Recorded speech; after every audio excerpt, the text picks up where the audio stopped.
The Running Dream, Day 16, Chapter 2. I bump into Kaylee on my way back inside. She barely grunts hello. Good morning to you too, I tell her, as she goes past me again with a pair of jeans out of the dryer. She stops in her tracks and turns to face me. You are criticizing me for being grumpy? Well, you just blessed by me like I'm not even here. So I'm supposed to be a mind reader? What's that supposed to mean? She puts a hand on her hip.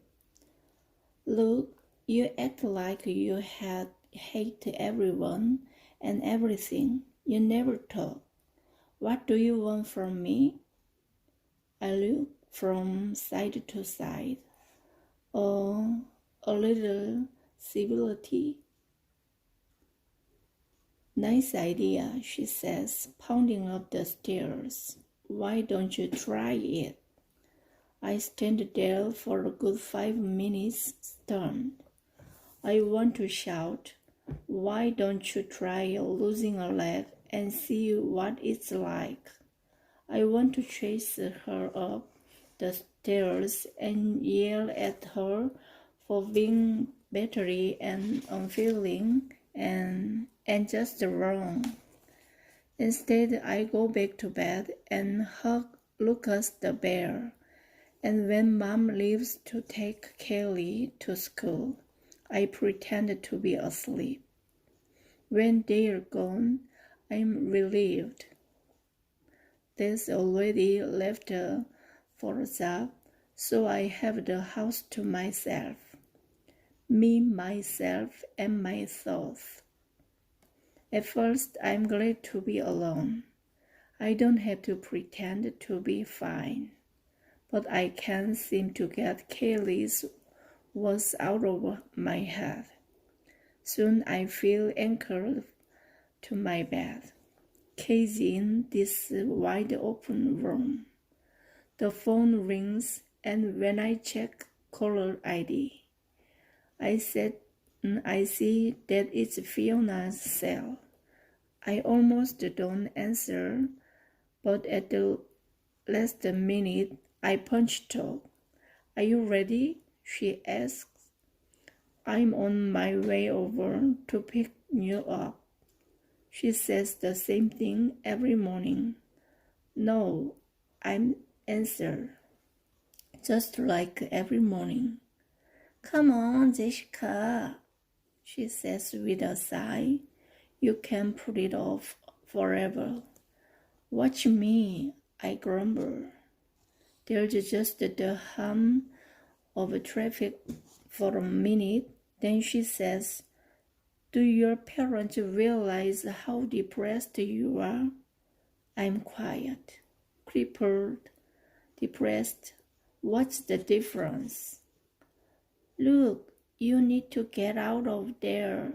We're on half day today, so get ready. 'Cause I'm coming over after school.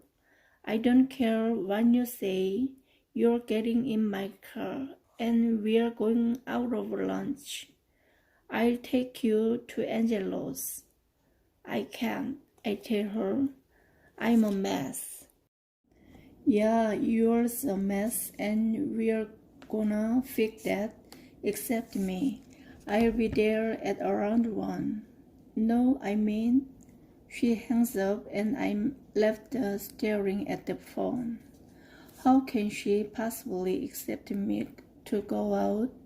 How can she accept me to deal with any of it? First Kaylee and now Fiona.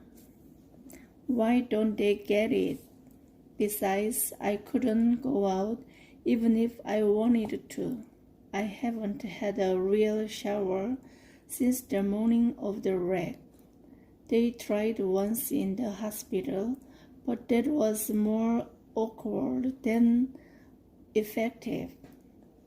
And now that I'm home, I've been getting by with a haphazard, spongy bath, but my hair has only been washed once.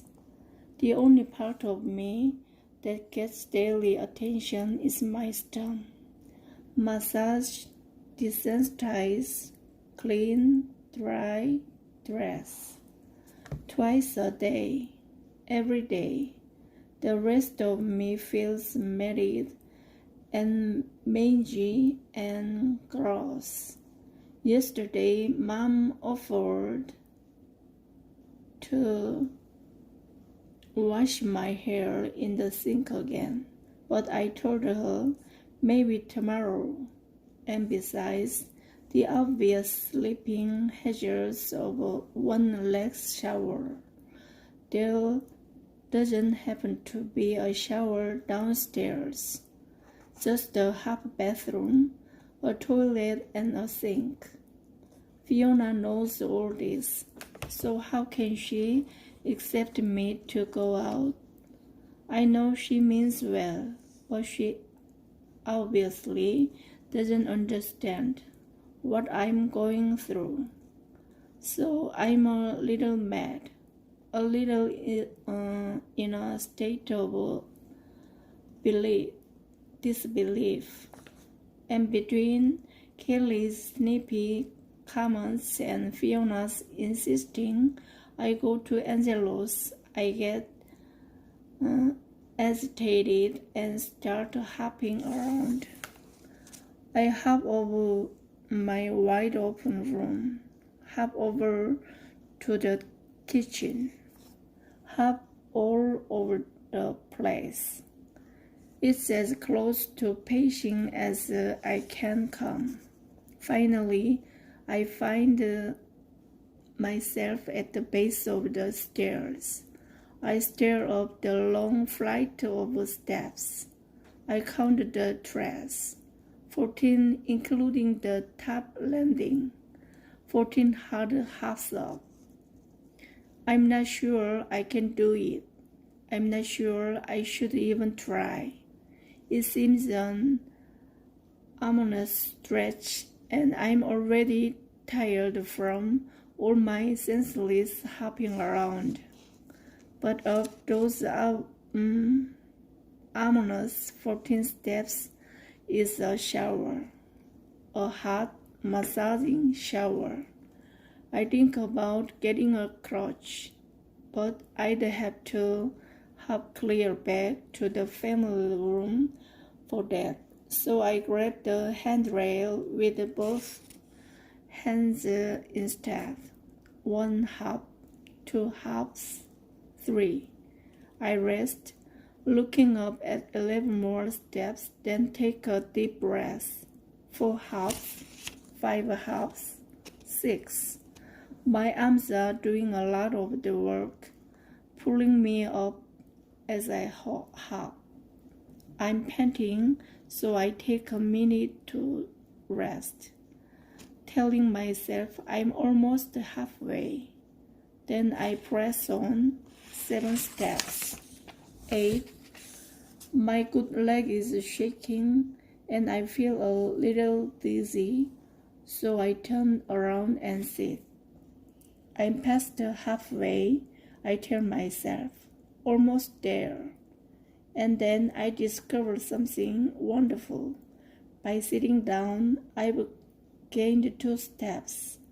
My foot is on step 8, but I'm sitting on step 10. I put my hands down on the tread behind me, raise my foot to step 9, and push myself up backward. I'm sitting on 11. I push up to 12, to 13. My right thigh is burning from holding up my stomach as I push one more time. Then I grab the handrail, hoist myself up, and take a final hop. I look down at the run of stairs and feel an overwhelming sense of triumph. I'm upstairs.